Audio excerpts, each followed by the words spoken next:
ग्राहकांच्या संमतीशिवाय स्मार्ट वीज मीटर बसवू नयेत या मागणीसाठी ओगलेवाडी येथील महावितरण कार्यालयासमोर सर्वपक्षीय आंदोलन करण्यात आले।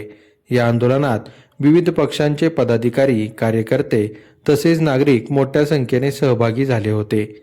यावेळी आंदोलकांनी स्मार्ट मीटर बसवण्याच्या प्रक्रियेबाबत नागरिकांमध्ये संभ्रम असल्याचे सांगत ग्राहकांची पूर्वसंमती घेतल्याशिवाय कोणत्याही प्रकारे मीटर बदलू नयेत अशी ठाम भूमिका मांडली। आंदोलनानंतर महावितरण अधिकाऱ्यांशी झालेल्या चर्चेत अधिकाऱ्यांनी स्पष्ट केले की ग्राहकांच्या उपस्थितीशिवाय कोणतेही स्मार्ट मीटर बसवले जाणार नाहीत। तसेच ज्या ग्राहकांना सध्या मीटर बदलून घ्यायचे नसतील त्यांनी संबंधित कर्मचाऱ्यांना तसे स्पष्ट सांगावे असे नमूद करण्यात आले। आंदोलकांच्या वतीने नागरिकांना आवाहन करण्यात आले की जर कोणत्याही ठिकाणी ग्राहकांच्या इच्छेविरुद्ध किंवा जबरदस्तीने स्मार्ट मीटर बसवण्याचा प्रयत्न होत असेल तर त्याची तात्काळ माहिती संबंधित महावितरण अधिकाऱ्यांना अथवा आंदोलनकर्त्यांना द्यावी। संपूर्ण महाराष्ट्रामध्ये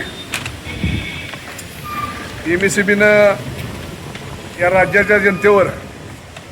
जे स्मार्ट मीटर लादण्याचा प्रयत्न चालू केलेला आहे त्या स्मार्ट मीटरच्या विरोधात कराड तालुक्यातील सर्वपक्षीय लोकांनी या ठिकाणी त्या स्मार्ट मीटर संदर्भात दखल घेतली आणि अतिशय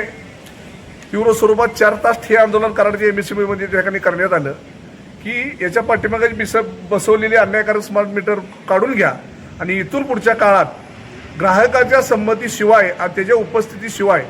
इथून पुढे कराड तालुक्यामध्ये स्मार्ट मीटर बसवले जाऊ नयेत, अन्यथा आम्ही 25 तारखेला उग्र स्वरूपाचं आंदोलन करणार अशा पद्धतीचा इशारा आम्ही शिवसेनेचे उद्धव बाळासाहेब गटाचे सर्व प्रमुख कार्यकर्त्यांच्या वतीने व राष्ट्रवादी काँग्रेस पक्ष शरदचंद्रजी पवार व सर्व पक्षीय कार्यकर्त्यांच्या वतीने या ठिकाणी देण्यात आलं होतं। त्या आंदोलनाची दखल घेऊन आज या ठिकाणी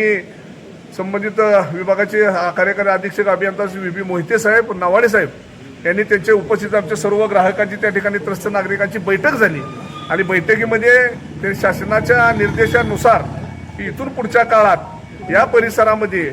कोणत्याही पद्धतीनं ग्राहकाला विचारल्याशिवाय त्याच्या संमतीशिवाय व त्याच्या उपस्थितीशिवाय कोणतंही स्मार्ट मीटर बसवलं जाणार नाही अशा पद्धतीचे लेखे आश्वासन आम्हाला या ठिकाणी त्यांनी दिलेले आहेत। त्या आश्वासनाने त्या ठिकाणी पूर्तता करावी आणि तशा पद्धतीनं जर एखादं जबरदस्तीनं मीटर त्या ठिकाणी बसवलं गेलेस आणि निदर्शनास आलेस परत या ठिकाणी या परिसरातील सर्व पक्षीय नागरिक उग्र स्वरूपाचं आंदोलन करतील अशा पद्धतीचा इशारा देऊन या ठिकाणी आजचं आंदोलन या ठिकाणी थांबवण्यात आलेलं आहे। त्यांनी आम्हाला या ठिकाणी निवेदन दिलं, सर्व पोलीस अधिकाऱ्यांनी आम्हाला या ठिकाणी सहकार्य केलं, त्याबद्दल मी सर्वांचं त्या ठिकाणी मनापासून धन्यवाद व्यक्त करतो आणि इथून पुढच्या काळात तालुक्यामध्ये कोणत्याही पद्धतीचं लोकांच्यावर जबरदस्ती करून स्मार्ट मीटर बसवलं जाऊ नये, लोकांना त्या ठिकाणी कन्व्हिन्स करून त्यांच्या भूमिका पटवून देऊन त्या ग्राहकांना जर मीटर बसवण्यासाठी संमती दिली तरच ते मीटर बसवावं, अन्यथा लोकांना त्रास दिला त्या ठिकाणी वेगवेगळ्या पद्धतीला आंदोलनाला सामोरं जावं अशा पद्धतीचा इशारा या ठिकाणी देण्यात आलेला आहे।